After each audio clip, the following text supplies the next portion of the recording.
We're in Ecclesiastes. We're going to kind of do an outline tonight, look at a few things.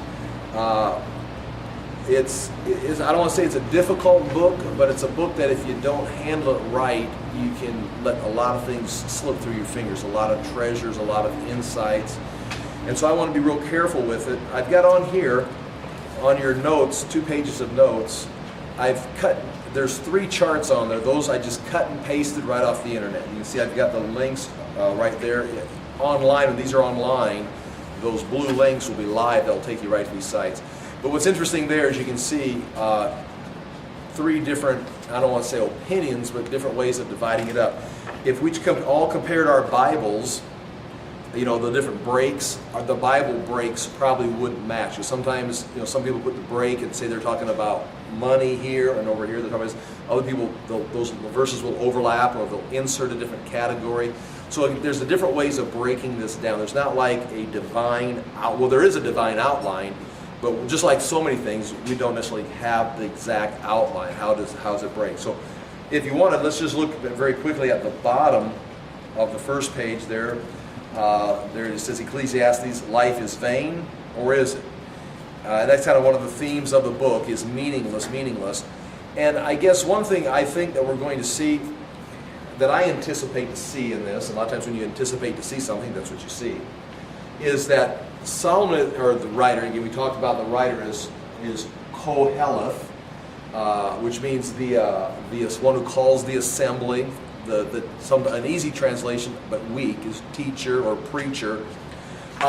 Here, in fact, I was going to show you this. If you look at your word Ecclesiastes, I mean, you guys should pick this up right away.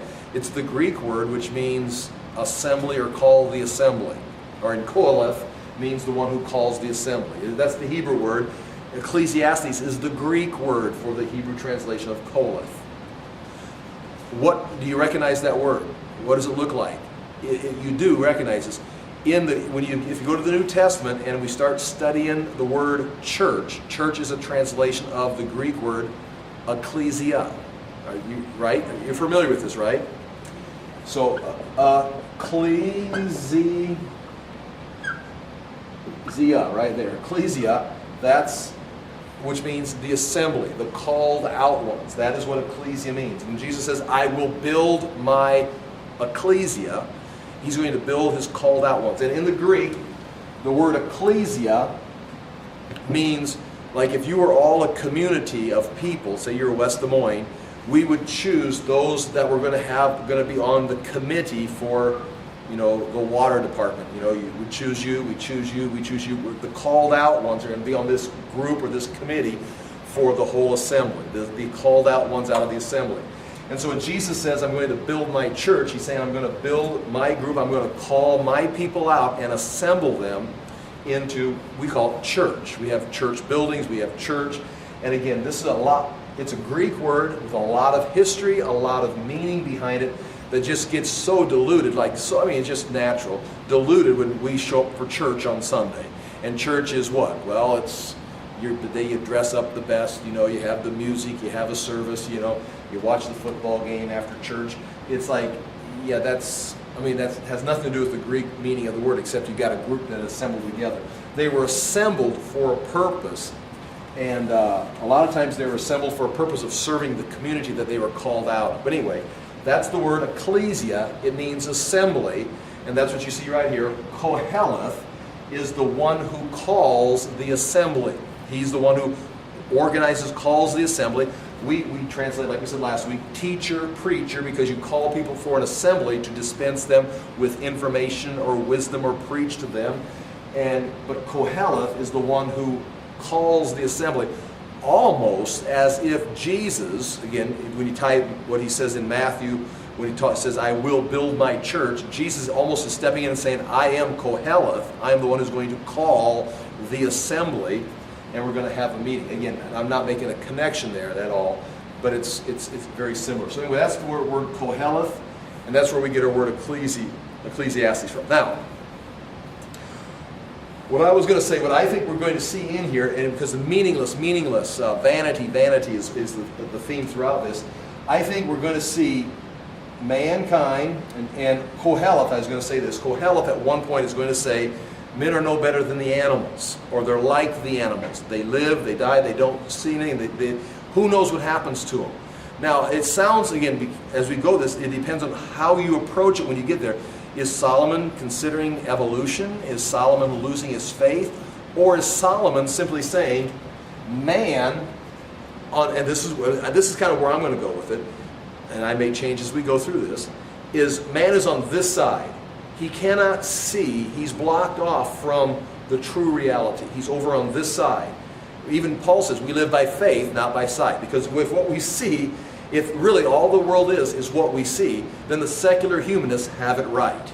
We've got to, the survival for the fittest, we're living for right now today, make money, have a good time, because when we die, it's over.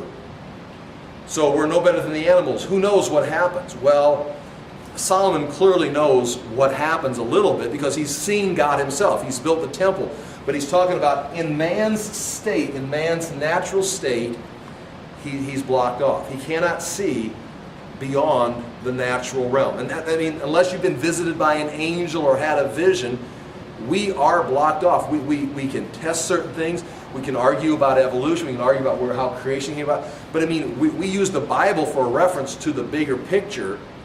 But in reality, none of us have seen Jesus. None of us necessarily have seen some supernatural event. I believe in it. I embrace it.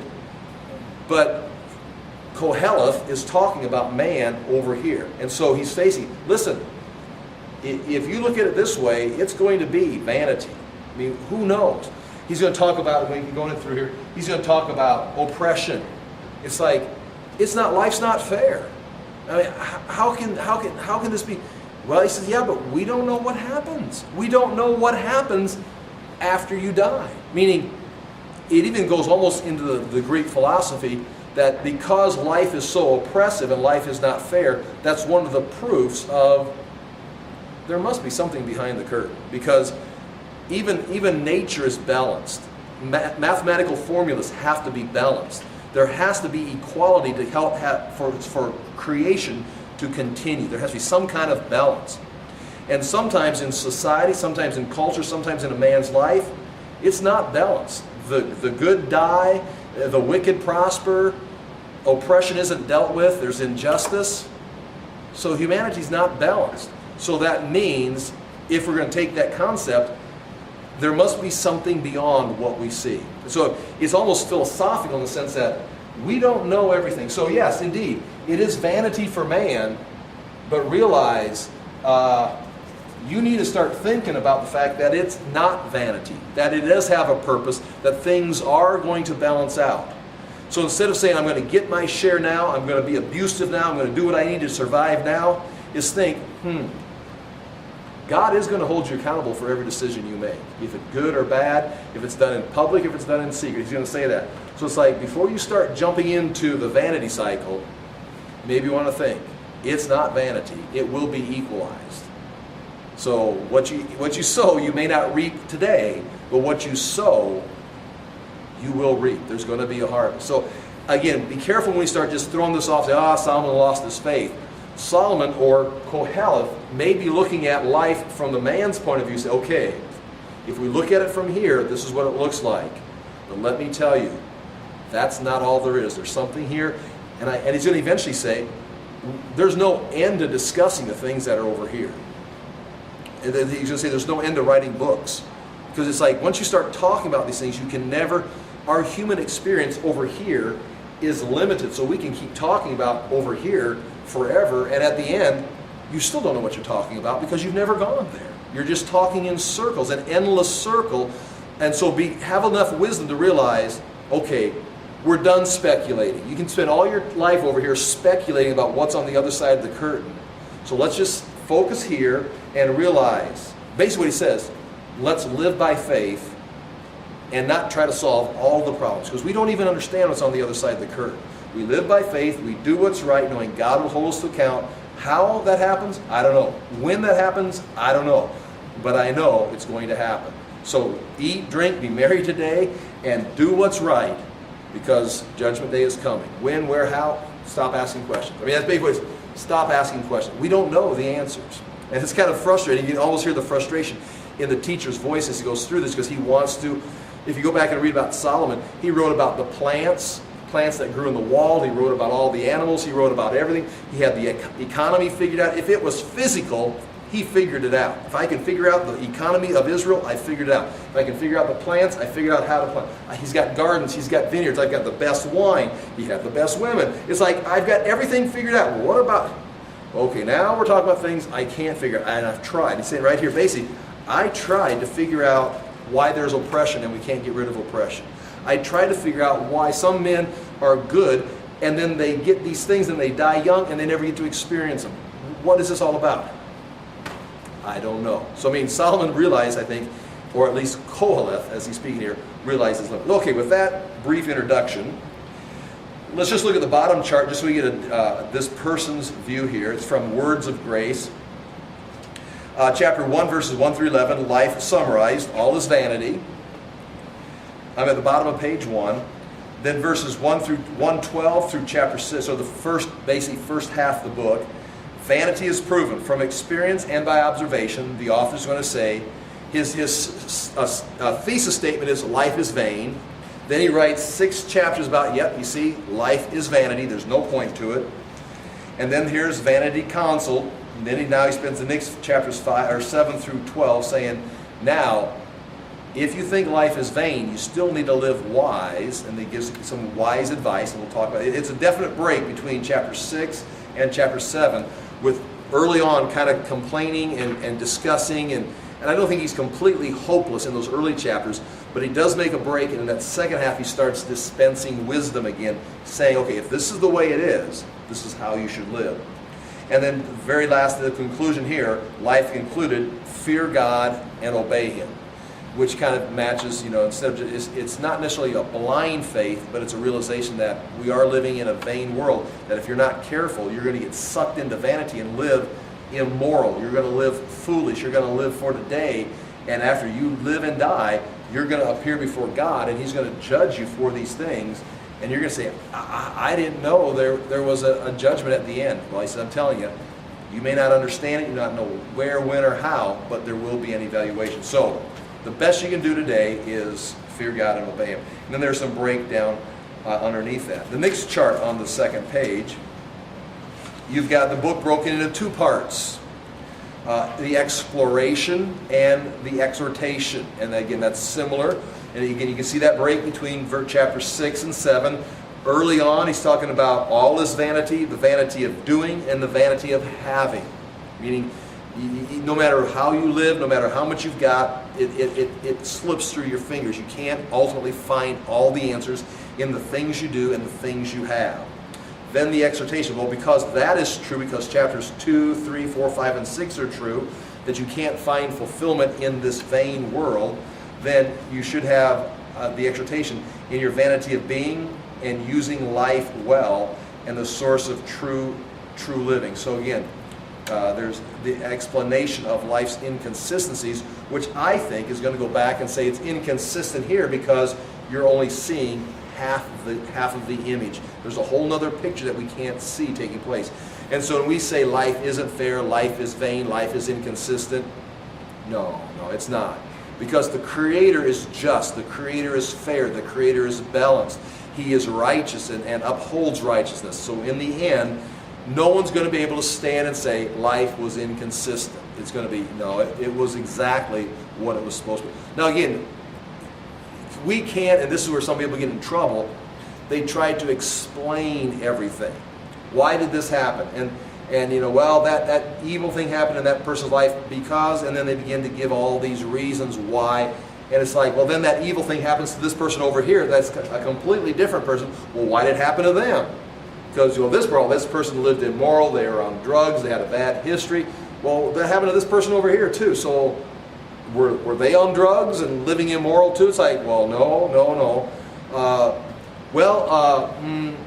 God was, and you don't know, stop talking. You don't know these things. And that's kind of where this is going to come out. It looks inconsistent, and instead of trying to explain, you just have to say, it looks inconsistent, but it's not. So you've got the answer? No. I'm just saying it's not inconsistent. we just don't know everything. Again, a frustrating place for the teacher to be because you want to answer all the questions.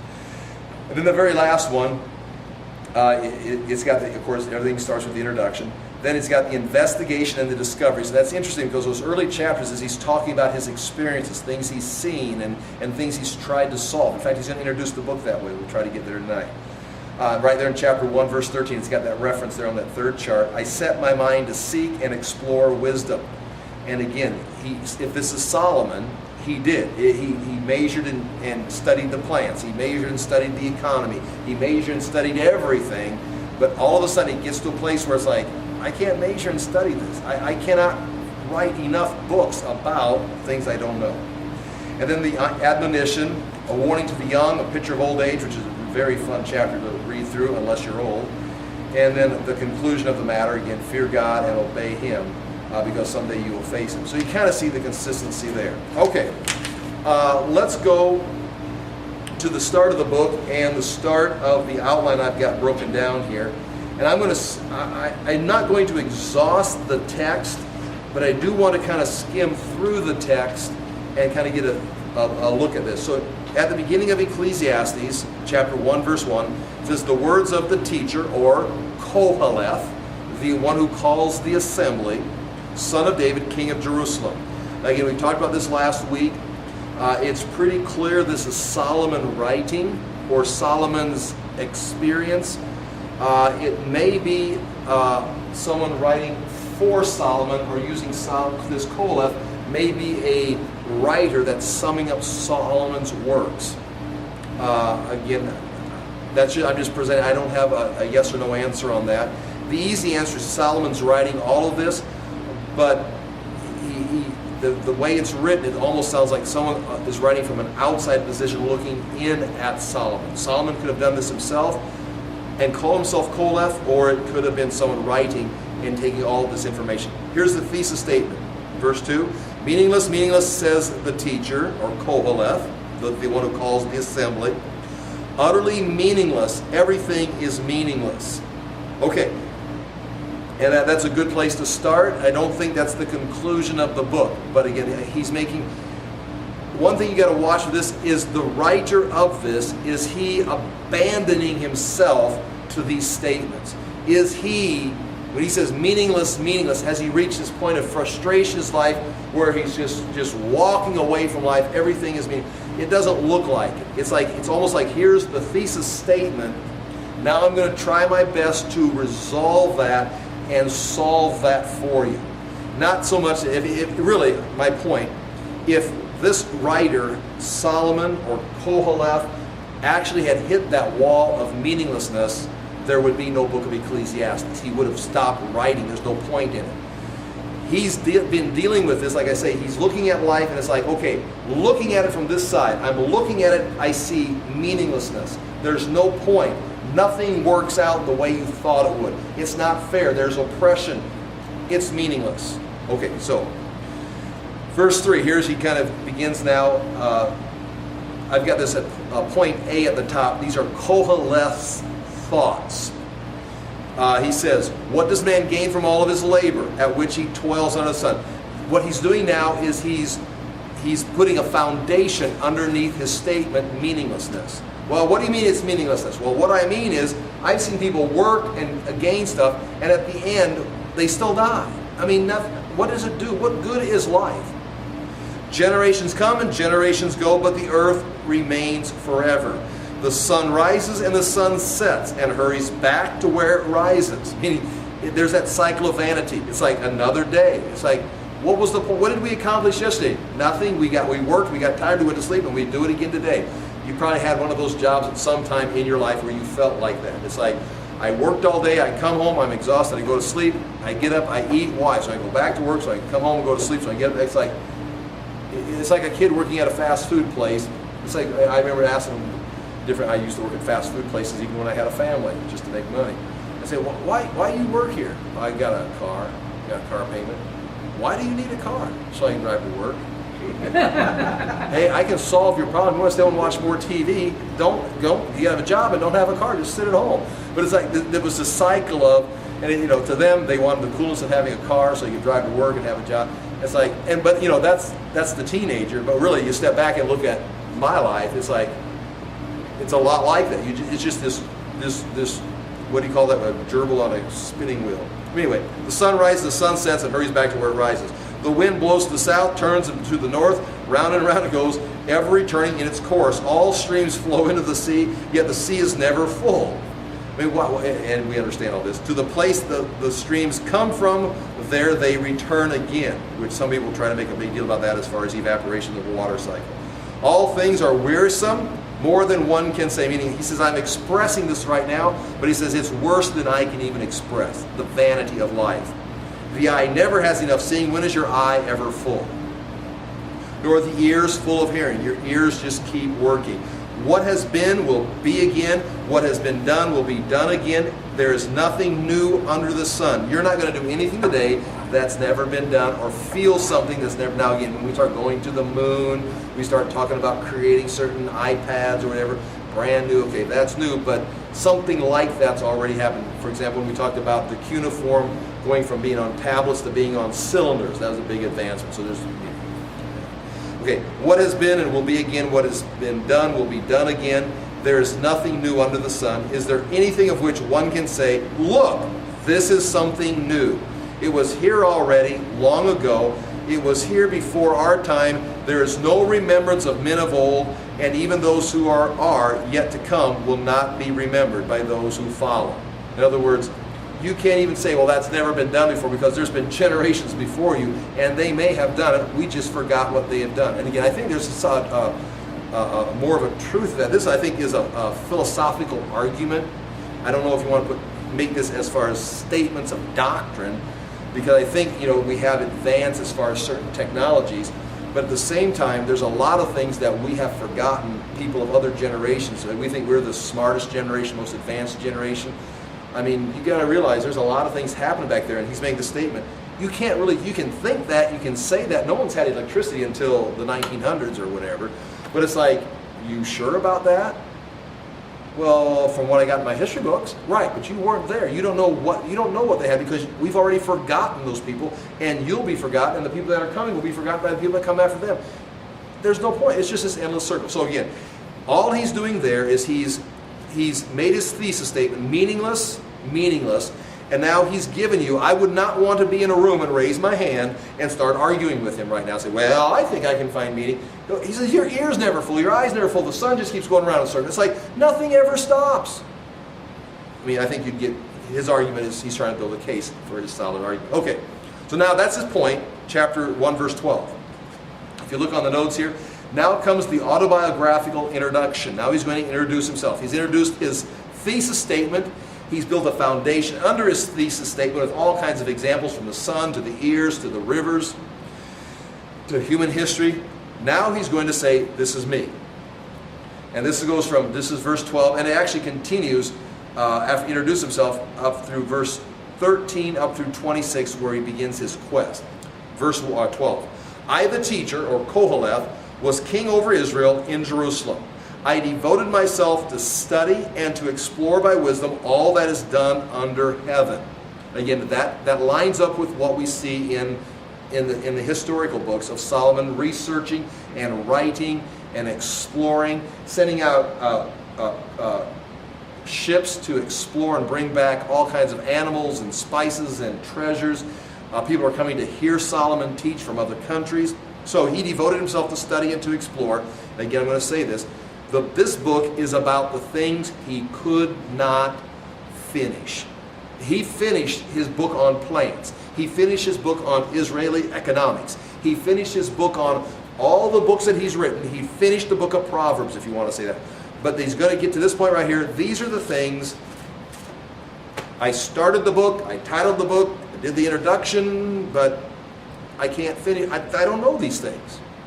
And as a point of frustration, he says, I devoted myself to study and to explore by wisdom all that is done under heaven. Or you could say on the earth, potentially. What a heavy burden God has laid on men. I have seen all the things that are done under the sun. All of them are meaningless, a chasing after the wind. Again, in his philosophical sense. If you want him to explain the economy, he can explain the economy. If you want him to explain how to build the temple, he can explain how to get a temple up and running. If you want him to explain how to set up an administration, I can tell you how to run an administration to rule a kingdom or an empire. But I'm now talking about some things that I've seen stuff that I can't explain. And if you keep trying to explain certain things, you're not. You're just chasing your tail. You're chasing after the sun. For example, verse 15, what is twisted cannot be straightened. What is lacking cannot be counted. Now again, he can count money, he can count blocks of stone he's putting in the temple, but if it's not there, and we're talking about it, and even as we talk about eschatology, or we talk about things that are in heaven and different views, there's a place where we just have to say, we're done teaching the Word, and there's the Word of God, and there's things up here that we don't understand. We can talk about angels because they're referred to in here, but there comes a point where you've got to stop talking about angels because you're now making stuff up. You're speculating. Well, you can get a nice list of all the things, all the verses that talk about angels, but you can't talk about something you cannot see. You cannot talk about something you cannot measure and study and take apart and have a conversation with. You don't know. And that's what he's meaning right here. What is twisted cannot be straightened. What is lacking cannot be counted. Or we could say, what you don't know, you can't talk about. If you've never seen it, you can't describe it. And even Paul went to heaven, apparently, went to the third heaven in 2 Corinthians, and came back and says, I saw things that men are not permitted to tell. He says, I saw things. What kind of things? I'll use the word twisted here because it's here. Things that are twisted, and I can't untwist them. I mean, there are things that I have no idea what I was looking at. And so, he's not talking about plants being unexplainable. He's not talking about the economy being unexplainable. He's talking about things that are twisted that man can't straighten this out. And that's a difficult thing. And we're in that age and anything is possible.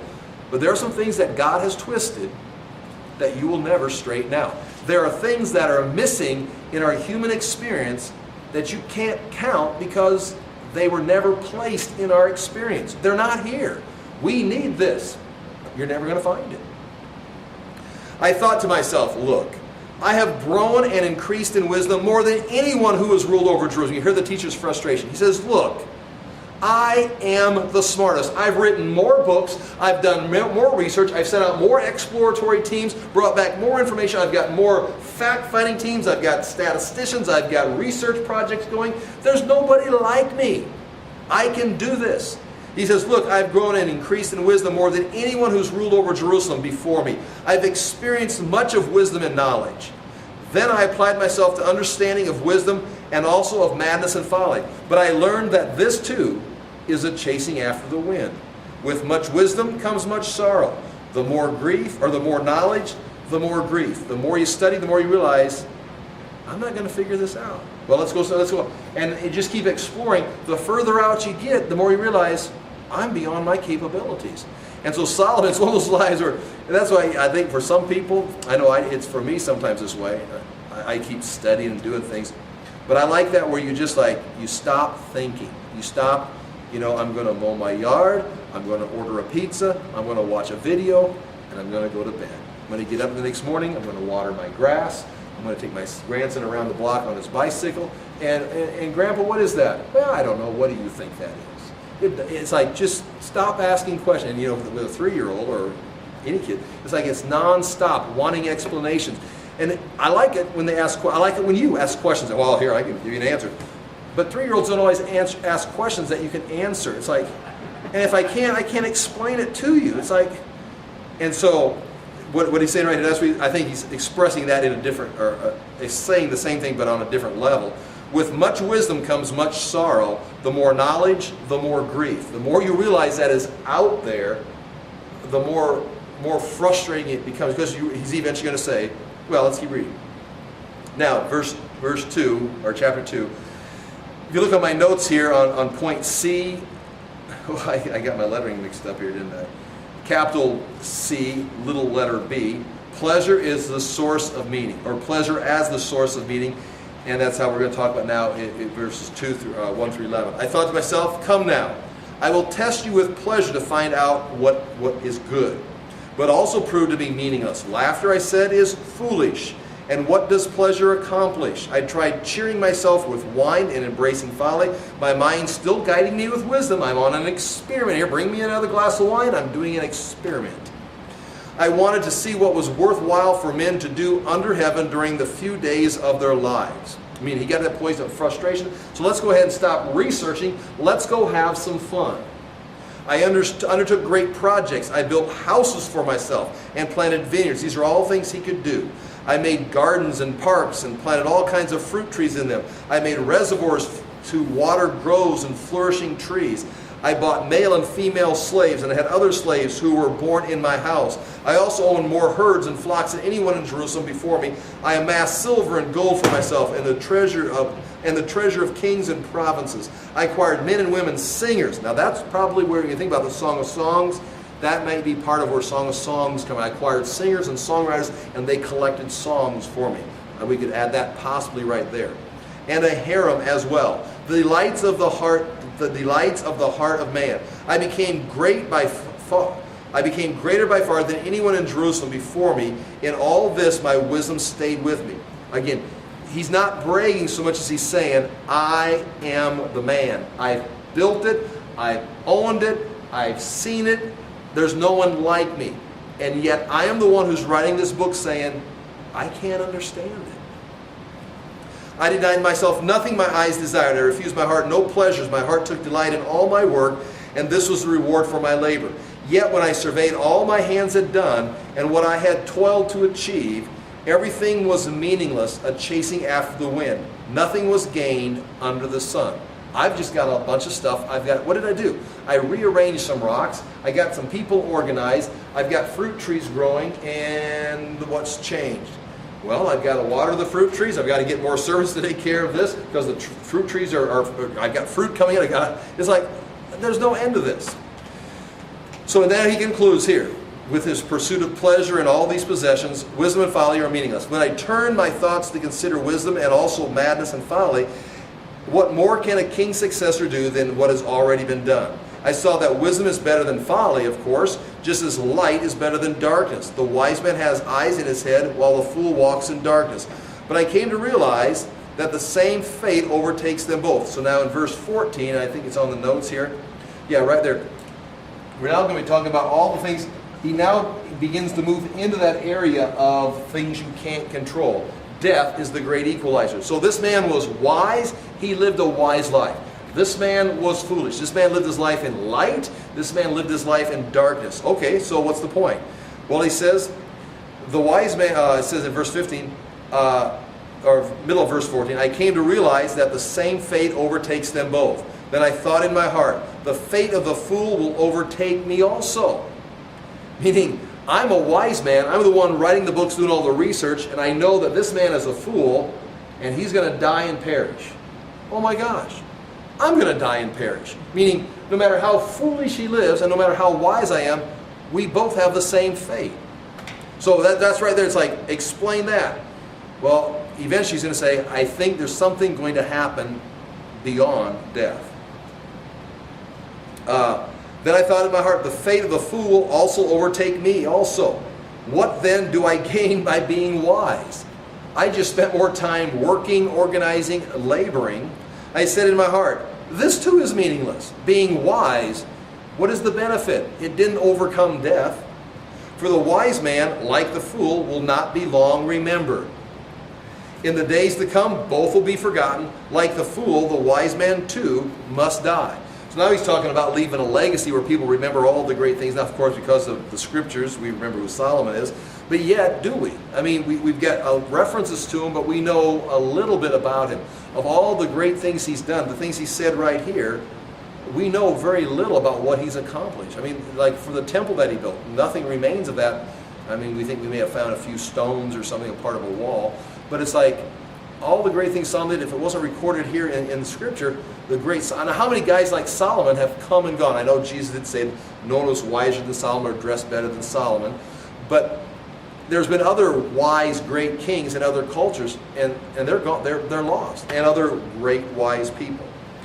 Anyway, he says, like the fool, the wise man too must die. Well, I don't want to just keep reading the book. I want to try and get a little bit of an overview of this. So Beginning in verse 17, he now talks about, if you look on the notes here, chapter 2, verse 17, death neutralizes wisdom. And then he comes to verse 24, and this is kind of this is how he resolves this part of it. We'll come back and study this in more detail. Verse 24, he resolves it here by saying, a man can do nothing better than to eat and drink and find satisfaction in his work. This too I see is from the hand of God, which is very interesting. And this was one of those verses for me as a man who worked and had jobs, and sometimes was frustrated because I was trying to create this or go here, become this, and I just had to get up in the morning and get on the treadmill and just grind it out. It's like right here. This is kind of, and Solomon's saying it here. I think this in a positive way. When you don't understand, when you're trying to be wise, you're trying to, and things you don't, you're just living your life day by day. Listen, he says, you don't know everything that's going on. So a man can do nothing better than to eat and drink and find satisfaction in his work. I mean, eat. That doesn't mean eat, drink, and be merry and party, until you kill yourself. But it's like you go to work, enjoy your job.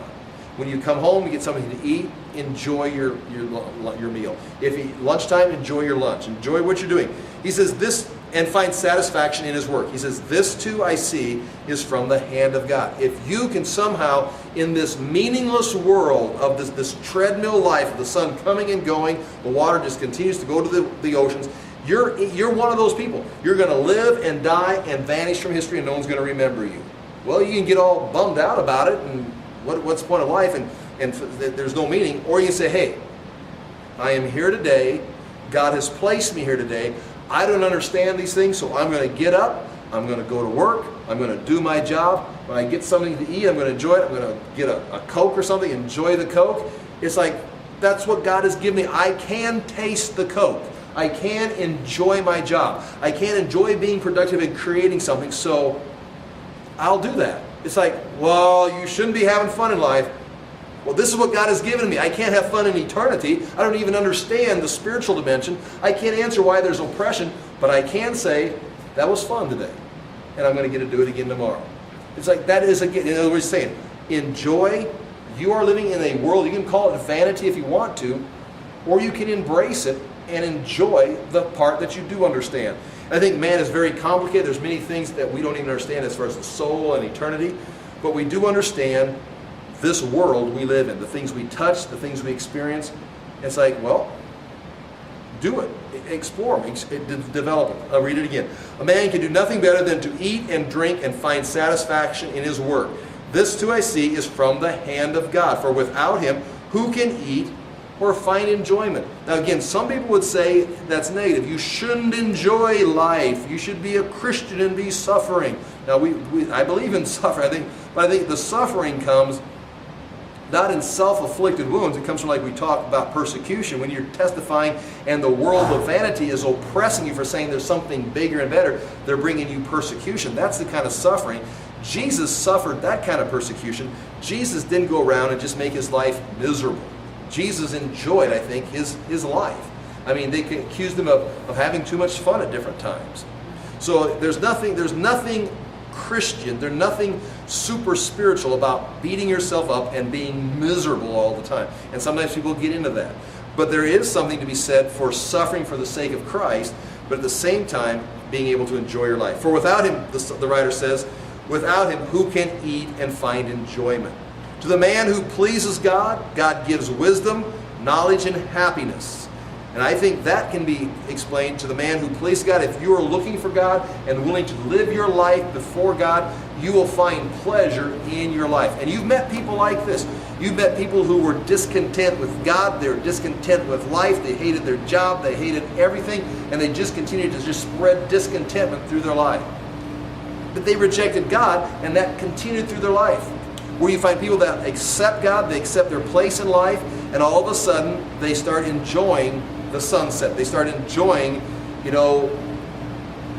they have to stop and get gas, it's like, oh, I got to get gas. Stop and get gas and talk to the guy at the next pump. I mean, it's like, well, you're having a good time. Yeah, because this is where God has put me. I'm enjoying where I'm at. So I think that explains this.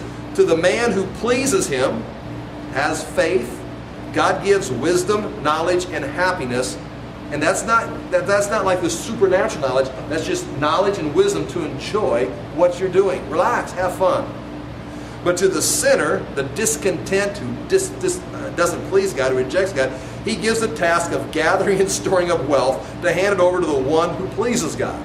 In other words, it's like all you're doing, you're just trying to collect it, but you have no purpose for it. I mean, we're both living in this meaningless cycle of life, but one person can enjoy it. The other person is trying to accumulate stuff to find meaning. It's like, you're not going to find meaning in accumulating this stuff. You're just going to accumulate stuff in your attempt to find meaning, and then when you die, it's going to be handed to somebody. Here, you want this? Because they're gone. And someone else is going to use it that knows how to enjoy it. This too is meaningless, a chasing after the wind. In chapter 3, and as we continue this overview probably next week, the next point right here, in verses, say, 3, that's a mistake right there where it says, point D, 3:1 through 6:9. I originally wrote it, but I changed it. That should be going down to that should be like 3:1 to 3:22. This next part right here, through this next chapter, is a quest for the right time. And then we're going to have a quest for justice, to get rid of oppression. Now, I'll see if I can sum this up right here. And what he's going to say, I'm trying to find the verse that kind of sums this up. He's saying there's a place for, it goes back to Romans chapter 8. Everything works together for the good of those who love the Lord. If you love the Lord, you just keep on going, and somehow things will all work out. It's not magic, it's because God's got a plan. This is going somewhere. You may not see the plan. And so what he's saying here is he's saying there's a time. I got in my notes, the quest for the right time and the quest for justice. In verses 1 through 15, the reality of the right time. He describes here that there is a right time for everything. And it's in God's hands. In verses, well, let's go ahead and just read this. There is a time for everything and a season for every activity under heaven. Again, this is not necessarily us knowing what it is, but it's God doing things at the right place at the right time. Our job is just to be there and do them. Be there and live by faith, not necessarily created. A time to be born and a time to die. A time to plant, a time to uproot. A time to kill, a time to heal, a time to tear down, a time to build. A time to weep, a time to laugh. A time to mourn and a time to dance. A time to scatter stones, a time to gather them. A time to embrace, a time to refrain from embracing. A time to search and a time to give up. A time to keep, a time to throw away, a time to tear, a time to mend, a time to be silent, and a time to speak, a time to love, and a time to hate, a time for war, and a time for peace. What does the worker gain from his toil? I've seen the burden God has laid on men. He has made everything, here it is, He has made everything beautiful in its time. So you may say, that's not the right time, or this is the wrong event, but when God is in control, that everything at the right time is beautiful. He says He has made everything beautiful in its time. He has also set eternity in the hearts of men, yet they cannot fathom what God has done from the beginning to the end. And that's kind of where we're at. That's a good place to kind of quit somewhere in here, because that's the idea. We know there's something bigger about us than just, if we look at the world, if we were an animal, we would not ask the question, what's the purpose? What's the purpose? I can't even understand what you mean by the word purpose. I'm a dog. You just live your life. I mean, you eat, drink, and be merry, for I'm a dog. It doesn't matter.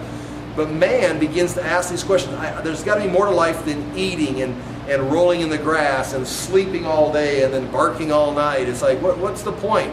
Man asks those kind of questions. Why does man ask those questions? Right here. He has also set eternity in the hearts of men. There's something in us that we know there's something bigger. That's why we get frustrated with the minuteness of life, the vanity of life. That's why the book is being written. There's something bigger going on here. Yes, but just trust God and just enjoy what He's showing you to do. Go to work, enjoy your food, enjoy your life, and do what's right. Because, right here, although He set eternity in the hearts of men, yet they cannot fathom what God has done from the beginning. Okay, I'm created for eternity, and so I've got this hunger, this unsettledness, that there's something bigger. It's like, right, God's created you. You're an eternal being. Cool. It's So why don't I understand anything? There's a purpose for everything. There's a right time. There's a time to pick up stones. There's a time to throw stones away. There's a time to be frustrated and say, I don't understand eternity. Because there's going to be a time where you will understand eternity. So just wait. Your frustration needs to be tempered. You don't want to write a book and get all frantic about it. It's meaningless, and write all kinds of crazy philosophies that destroy societies because you can't figure this out. And what comes back to that ideal of the fullness of Christ. When you understand the fullness of Christ, it's not hard for us to say something bigger is going to happen. There's eternity on the other side. I don't understand it. We can read the Bible, I can teach the Bible, but if I don't teach the Bible, I don't have any answers other than the Scriptures. It's not like I've got this great wisdom. I'm not going to create a philosophy. We can't go there. We don't know what is there. So, He has made everything beautiful in its time, although we do not always know when that time is. He has also set eternity in the hearts of men, meaning they taste something, they sense something, yet they cannot fathom what God has done from the beginning. They can't it's like a scratch or an itch you can't scratch. I know that there is nothing better for men than to be happy and do good while they live. He says, the best thing I can tell you, are you happy? You need to learn to be happy. And right here, here's your Joel Osteen verses right here. When you know God, you love God, you can be happy and you can have your best life now because you understand this is all I can get. I can only do this. I'm waiting for something bigger. Be happy and to do good while they live. You can do good and you can be happy. So today, do good and be happy because that's what God has given you to do. But I've got questions. Why is life not fair? Right, we don't know. And then he goes on and says, I know that there's nothing better for men than to be happy and do good while they live, that everyone may eat and drink and find satisfaction in all his toil. This is the gift of God. I don't think he's being sarcastic about that. I don't think this is a hopeless state. Well, he needs no Jesus. It's like the man is saying, I can't know any more than I've been told. So God has designed it so every man can enjoy eating, drinking, and working. It's a gift from God. I know that everything God does will endure forever. Nothing can be added to it and nothing can be taken from it. There's your revelation of God. There's your Word of God. That's the eternity of Jesus Christ. God does it so that men will revere Him. Whatever is has already been, and what will be has been before, and God will call the past to account.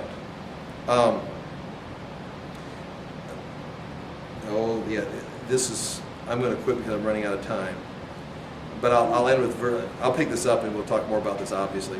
But look in verse 22. His conclusion here. So I saw that there's nothing better for a man than to enjoy his work, because that is his lot. For who can bring him to see what will happen after him? I can't tell you the future. I can't tell you what's going to happen on the other side. But I can tell you this is what we need done today. This is what we're serving for a meal, so you can enjoy your work, you can enjoy your meal, enjoy the conversation, because this is what we've got today. Well, I'm disgruntled. Well, you need to not be disgruntled, because God has given us this. In other words, the vanity part is almost the ideal of stop trying to make things bigger than they are. You are a man, you're living at this time in history, get a job, pay your bills, do what's right, and enjoy your life.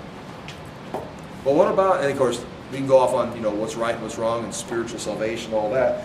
But as far as the man, your life, eat, drink, and do what's right, and enjoy the life God has given. There's nothing wrong with enjoying life.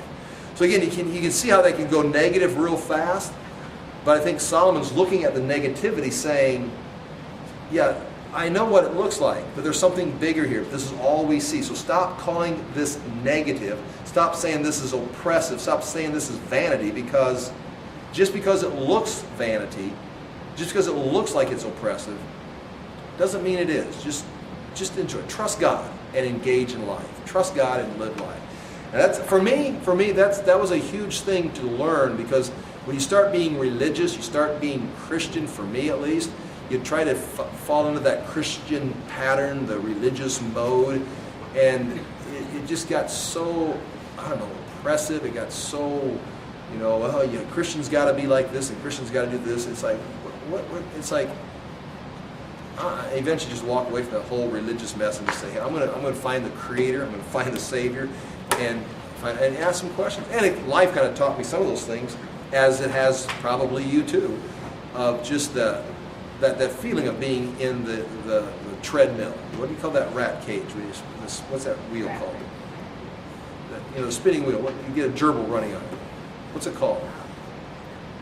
It's a real simple, I should know it. Wheel, a rat wheel. It's not a rat wheel. But you watch them run, they run. And it's kind of like, hey, and they're having fun. So it's Monday morning, go to work and get on that treadmill and start running and enjoy it while you're there. It's like, hey, and I'm almost ready to go back to school. Because I'm about ready to get on the treadmill again. All right, well, hey, thank you for being here. We'll pick this up, and I'm trying to clean it up. I'm trying to do an overview. Each of those verses we can stop and do more detail on them. But I'm trying to get an overview of the feel for the book yet. So, okay, I'll pray, and then you're dismissed. Father, we thank you again for your truth. We thank you for your word. We thank you for the Spirit that abides within us that will help us understand these things. And we do ask that your Spirit would enlighten us to just do the simple things in life as far as enjoying life and taking care of the responsibilities you've given to us, and not get bogged down in all the difficult questions and the complexities of things that we don't understand or have the ability to understand. But leave those in your hands. And just as Job and so many others learned, that we just trust you, we love you, and you'll take care of the rest, Father. We do thank you for letting us enjoy life and giving us the earth and all the fellowship we have here to share your goodness with others and in life. In Jesus' name we pray. Amen.